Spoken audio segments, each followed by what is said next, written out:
I was asked by someone who has a kid that has some lights above their bed.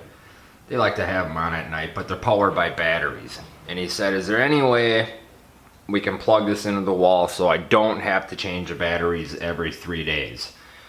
Yeah, there is a way, and everything you need is laying around your house. And I found this crusty old kid's toy here, and we're gonna demonstrate how to hook up a battery powered toy, lights, whatever, into the wall so you don't have to run batteries with it.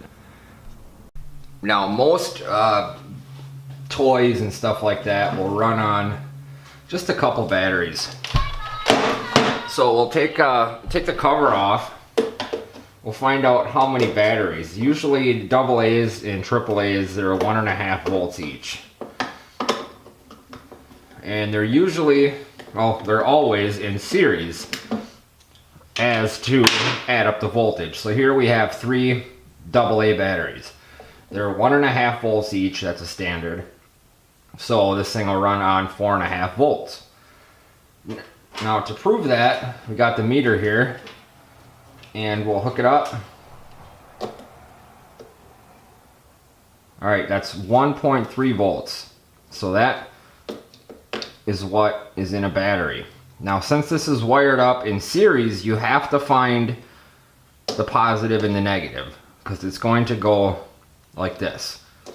Positive, negative, negative's hooked up to this positive. So you got to find out where the positive and negative meet to add up to the 4 or 4.5 volts. Now as you can see, light went off here. As you can see here, we got 4 volts. Alright, so now we know this is the positive in, this is the negative in. So just for simplicity, we'll find something to mark that.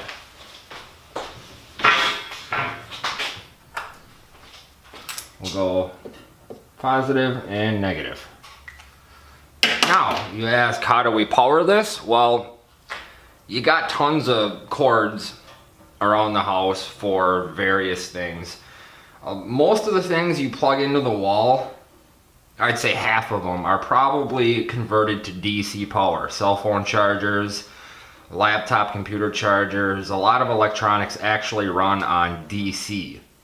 That's what the little box is for that you plug into the wall. It converts AC power to DC. So for this, we're going to use a cell phone charger.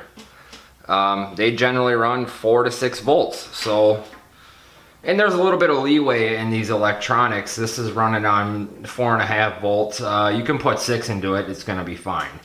And I think that's what the nominal output is on this particular cell phone charger. So we're going to take this charger and we're going to power this without batteries. So you cut the end off of a cell phone charger, strip the wires. See here, you got, focus, you got 4 wires here. You got green, white, red, and black. Generally DC circuits, generally the red and the black are going to be your power source, but you want to check with your meter anyway. So first we'll check the voltage here on the red and the black. I had a hell of a time stripping this wire because this is really, really thin stuff. But here we have 4.95 volts, so just under 5, which is just a hair over the 4.5 this thing normally runs on. Now these other wires here, I'm not going to lie to you and tell you I know what they are for sure. I don't. The green and the white, however, they are probably signaling wires that when the battery's full, it signals back to the charger and shuts it off, I'm guessing. So what we're going to do is pop these batteries out of here and just solder the positive and negative onto these contacts. So after you're done doing a horrible soldering job on your connections here, we got red to positive, black to negative like we checked before with the meter, and now you should have your about 4.5, 5 volts. We'll just double check it here with the voltmeter.